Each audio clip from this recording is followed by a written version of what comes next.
Oke, baiklah. Assalamualaikum warahmatullahi wabarakatuh. Untuk melengkapi tugas kelompok pertemuan ke-14, yaitu tentang materi hubungan istimewa manajemen pajak perusahaan yang terdiri dari 6 materi. Sebelum masuk ke penjelasannya, saya akan memperkenalkan anggota kelompok terlebih dahulu. Yang pertama dengan saya sendiri, Adhadi Kurniawan. Yang kedua yaitu Al-Fajri Ardi. Yang ketiga Agus Marni. Yang keempat Al-Fajri Ramadan. Dan yang kelima yaitu Amalina Azizah Munandar. Dan yang keenam Fatia Alifa Aryanda. Dan yang ketujuh Friska Hendra. Baiklah, dari ke-6 poin tersebut kami akan menjelaskan satu persatu. Dimulai dari saya sendiri, yaitu tentang materi hubungan istimewa menurut PSAK.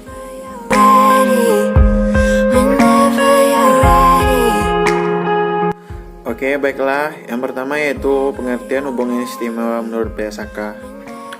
Hubungan istimewa menurut PSAK adalah suatu perusahaan memiliki kuasa untuk mengendalikan atau memiliki pengaruh yang signifikan bagi perusahaan lain dalam mengambil keputusan baik keuangan maupun operasional.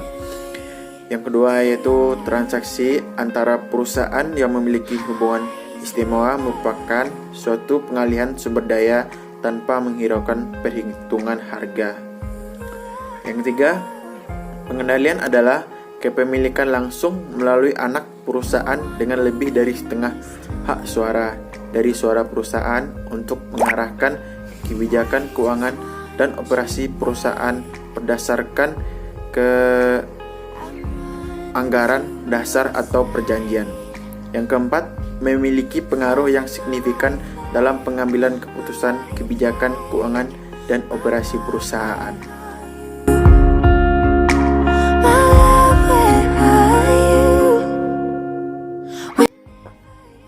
Baiklah, di sini saya akan lanjut menjelaskan pemaparan materi yaitu tentang pihak yang tidak dianggap yang mempunyai hubungan istimewa.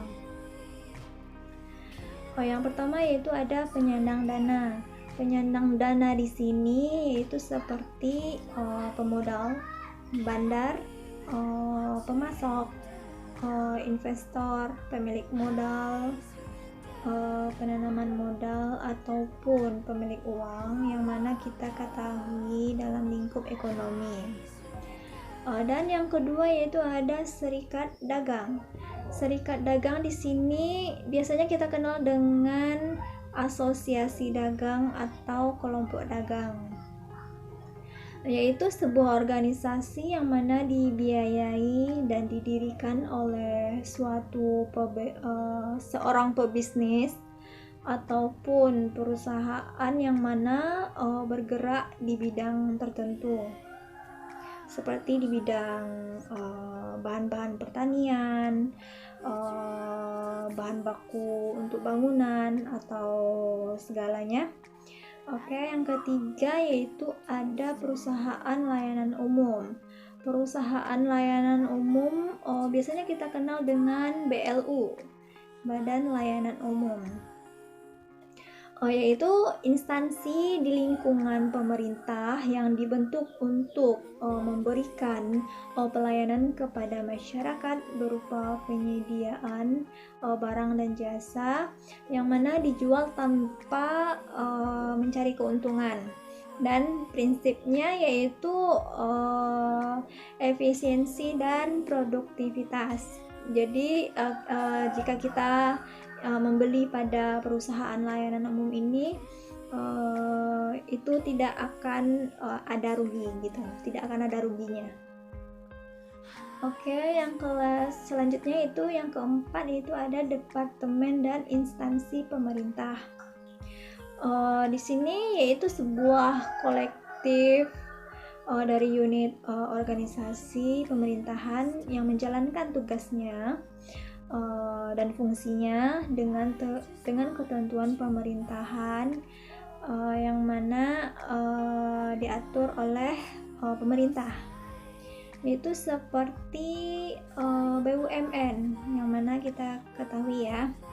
Oke, selanjutnya yaitu ada pemegang hak franchise, distributor atau perwakilan umum dengan perusahaan yang mana mengadakan transaksi usaha dengan volume yang signifikan, yaitu semata-mata karena ketergantungan ekonomi yang diakibatkan oleh keadaan. Jadi di sini ada 5 poin besar ya, 5 poin besar pihak yang tidak dianggap.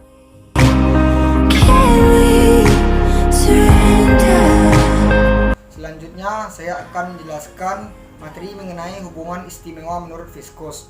Hubungan istimewa menurut Viscus yaitu yang pertama itu hubungan istimewa antara wajib pajak orang pribadi dalam negeri dengan wajib pajak orang pribadi dalam negeri. Yang kedua yaitu hubungan istimewa antara wajib pajak dalam negeri dengan wajib pajak orang pribadi luar negeri. Yang ketiga yaitu hubungan istimewa antara wajib pajak orang pribadi dalam negeri dengan wajib pajak badan dalam negeri. Yang keempat yaitu hubungan istimewa antara wajib pajak orang pribadi dengan wajib pajak badan luar negeri. Yang kelima yaitu hubungan istimewa antara wajib pajak badan dalam negeri dengan wajib pajak badan dalam negeri. Yang keenam yaitu hubungan istimewa antara wajib pajak dalam negeri dengan wajib pajak badan luar negeri.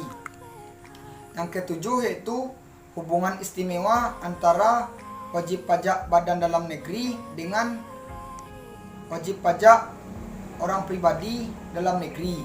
Dan yang terakhir yaitu yang kedelapan, hubungan istimewa antara wajib pajak badan dengan wajib pajak orang pribadi luar negeri.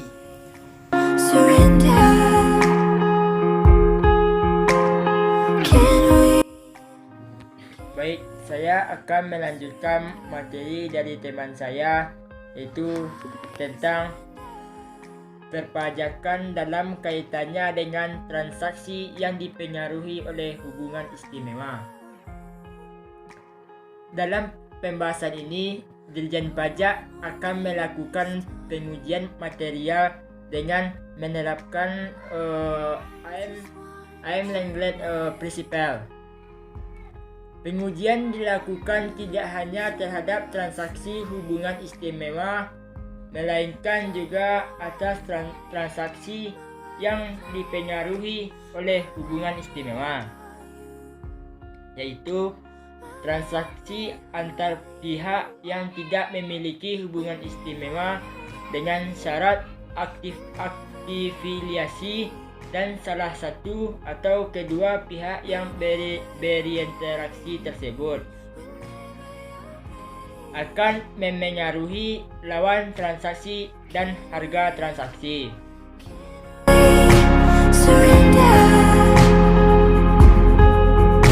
Saya akan menjelaskan contoh mengenai transfer pricing. Contoh kasusnya yaitu PT Abadi Jaya Esa yang berkedudukan di negara Malaysia memiliki anak perusahaan di Indonesia, yaitu PT Abadi Jaya Makmur. Untuk memproduksi mainan yang dijual di Indonesia, PT Abadi Jaya Makmur mengimpor bahan baku dari Abadi Jaya Esa. Jika harga wajar bahan baku tersebut misalnya $10 per buah, dalam transaksi antara PT Abadi Jaya Esa dan PT Abadi Jaya Makmur, maka harga bahan baku yang sama dijual dengan harga $30 per buah.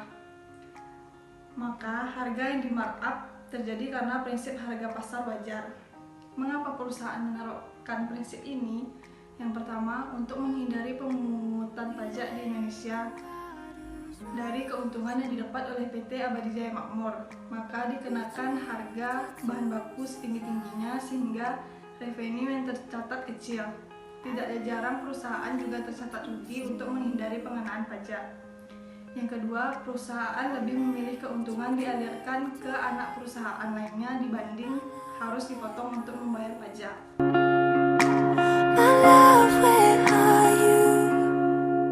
Advance pricing argument merupakan suatu kesepakatan yang dibuat muka antar perusahaan multinasional dengan satu atau lebih otoritas pajak suatu negara sehubungan dengan penerapan metode harga transfer.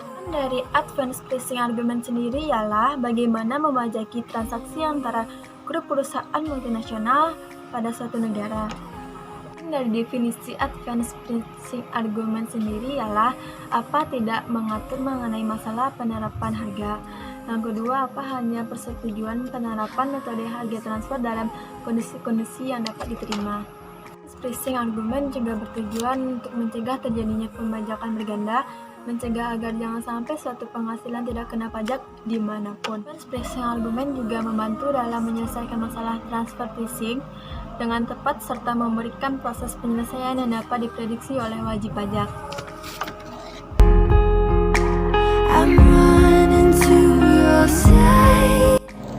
Baiklah, selanjutnya yaitu tipe-tipe dari Advice Pricing Agreement. Yang pertama, unilateral apa? Adalah persetujuan yang mengikat suatu wajib pajak dengan satu otoritas pajak.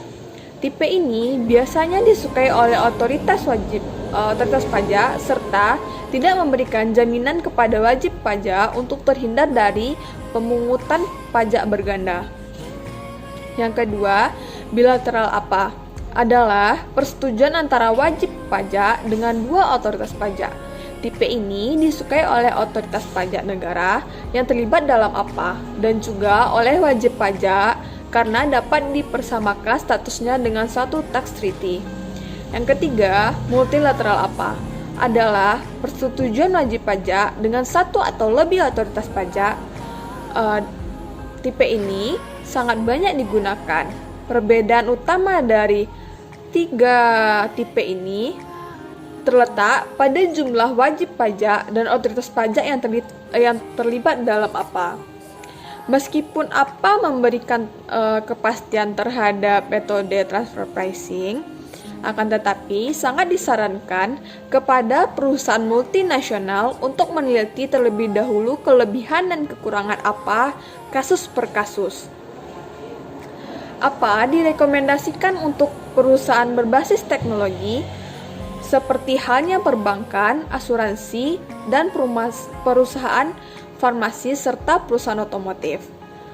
Apa juga sangat relevan untuk diterapkan pada perusahaan yang memiliki nilai yang tinggi atas aktiva tidak berwujud serta perusahaan yang tidak memiliki susunan mata rantai yang banyak. Namun, apa tidak direkomendasikan untuk perusahaan yang melakukan agresif transfer pricing serta yang mempunyai struktur transfer pricing yang konvensional. Baiklah, sekian presentasi dari kelompok kami. Apabila ada yang salah, mohon dimaafkan. Saya akhiri dengan Assalamualaikum warahmatullahi wabarakatuh.